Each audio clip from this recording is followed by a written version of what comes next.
Hello guys. आज हम एक नया टॉपिक पढ़ने जा रहे हैं, जैपनीज फार्माकोपिया भी कह सकते हैं, फार्माकोलॉजी भी कह सकते हैं। जैपनीज फार्माकोपिया किसको कहा जाता है? तो हम जैपनीज फार्माकोपिया जो है स्टडी करती है ड्रग्स की और मेडिकेशन की। किसके कॉन्टेक्स्ट में? जापान जो देश है उसके कॉन्टेक्स्ट में, जिसमें हम अलग अलग देशों की फार्माकोपिया के बारे में पढ़ रहे हैं। अभी हम जापान पे फोकस करते हैं। जापान क्या इंक्लूड करता है?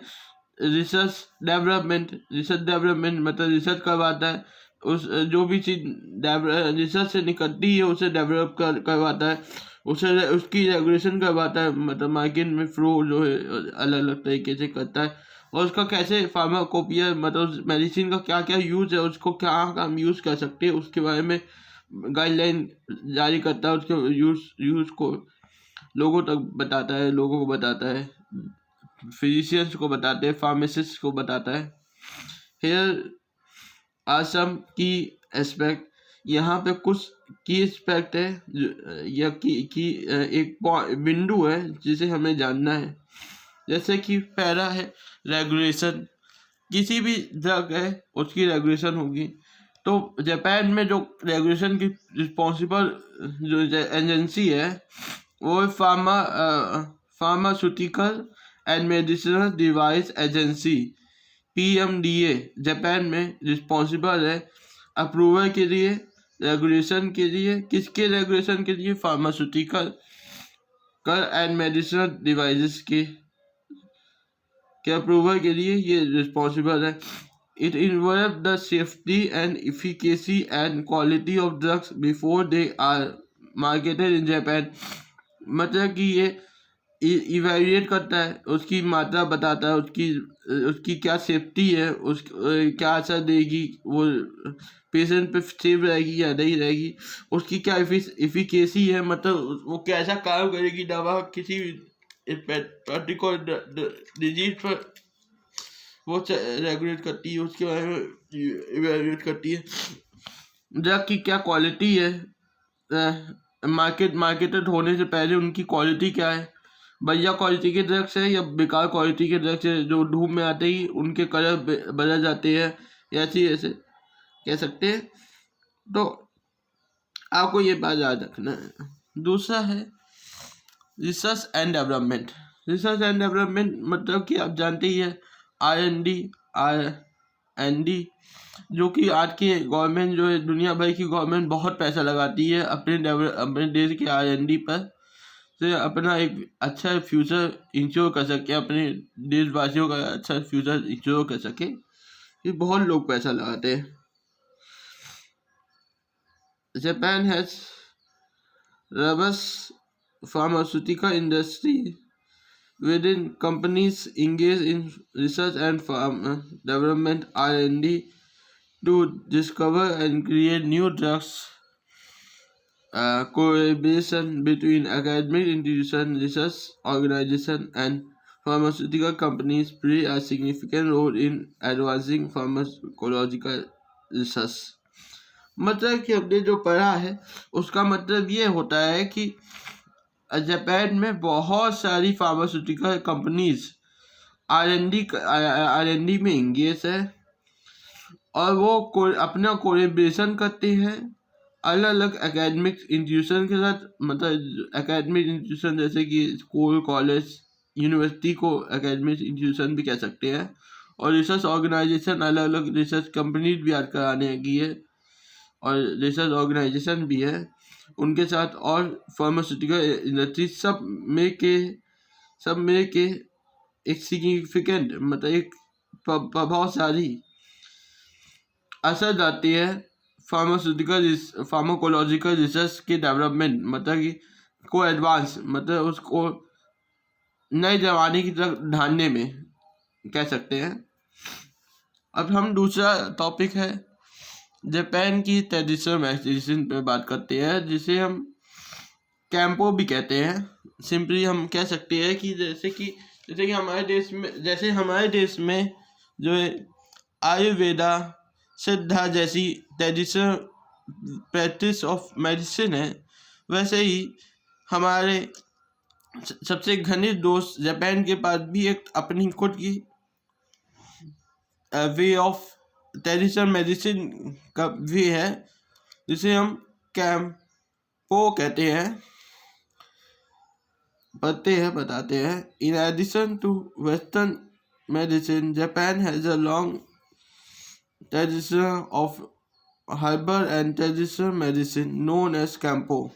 मतलब कि जैसे कि बाकी देशों के पास अपना हिस्ट्री है, जैसे यूनानी सिस्टम ऑफ मेडिसिन जो कि ग्रीस से डेवलप हुआ, वैसे ही यही जो कैंपो है जापान का जो सिस्टम है, जिसमें ट्रेडिशनली मेडिसिन है और हर्बल मेडिसिन भी है, जिसमें इंक्लूड होती है। मेडिवल टाइम से चलता आ रहा है ये सिस्टम। तो ये सिस्टम जापान में चाइनीज मेडिसिनल प्रैक्टिस से शुरू हुआ, ट्रेडिशनल मेडिसिनल प्रैक्टिस से चाइनीज के शुरू हुआ, जिसे जापान ने अडॉप्ट किया।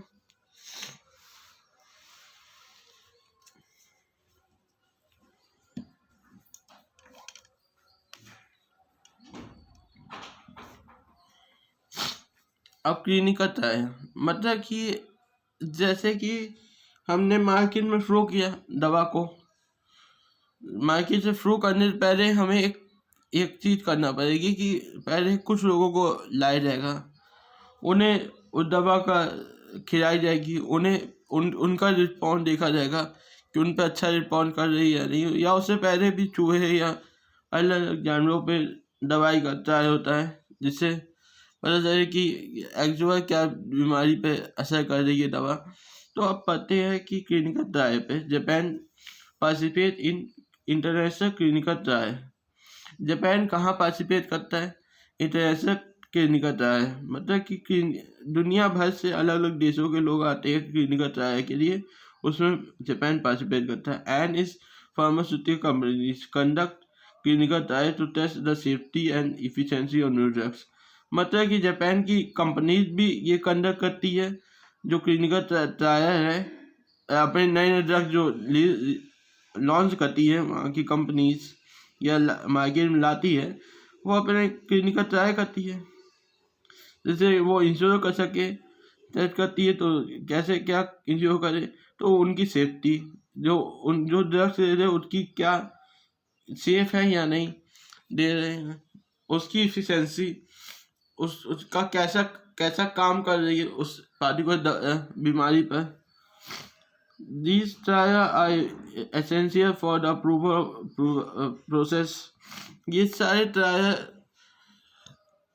जरूरी होते हैं अप्रूवल प्रोसेस के लिए, मतलब दवा को अप्रूव होकर मार्केट में जाने के लिए ये सब चीज़ें ट्रायल जरूरी होते हैं। फार्मास्यूटिकल मार्केट मतलब आप जानते ही है कितना बड़ा मार्केट है दुनिया भर में, फार्मास्यूटिकल या दवाओं की मार्केट कितनी बड़ी है, सभी लोग बीमार पड़ते हैं, दवा लेते हैं। तो अब हम बात कर रहे हैं फार्मास्यूटिकल मार्केट कहाँ की? जापान और दुनिया भर की। तो जापान बहुत बड़ा फार्मास्यूटिकल मार्केट है। आप जानते ही है जापान की कंपनीज, फार्मास्यूटिकल कंपनीज हर देश में ऑपरेट करती है, हर देश में मौजूद है। इंडिया में भी बहुत ज़्यादा मात्रा में अपने ड्रग्स अवेलेबल है, जापानीज ड्रग्स अवेलेबल है। तो pharmaceutical market in Japan is one of the largest globally. जैसा कि मैंने पहले बताया था, it include both domestic and international pharmaceutical companies. मतलब इसमें इंक्लूड कर रहे हैं, इंक्लूड मतलब कि इसमें जोड़ रहे हैं डोमेस्टिक जो घरेलू इस्तेमाल है, और दुनिया भर में जो इनकी दवाइयों और फार्मास्यूटिकल कंपनीज का मार्केट है, वो बहुत बड़े लेवल पे है, बहुत बड़े स्तर पे है, रेंज में है। मेडिकेशन, उसका दवा का वितरण पूरी जापान की समाज में है। अब दूसरा टॉपिक है जेनेरिक ड्रग्स। जेनेरिक ड्रग्स से आप समझ रहे होगे, मतलब कि जेनेटिकली अप्रूवल ड्रग्स, ऐसे कुछ समझ सकते हैं।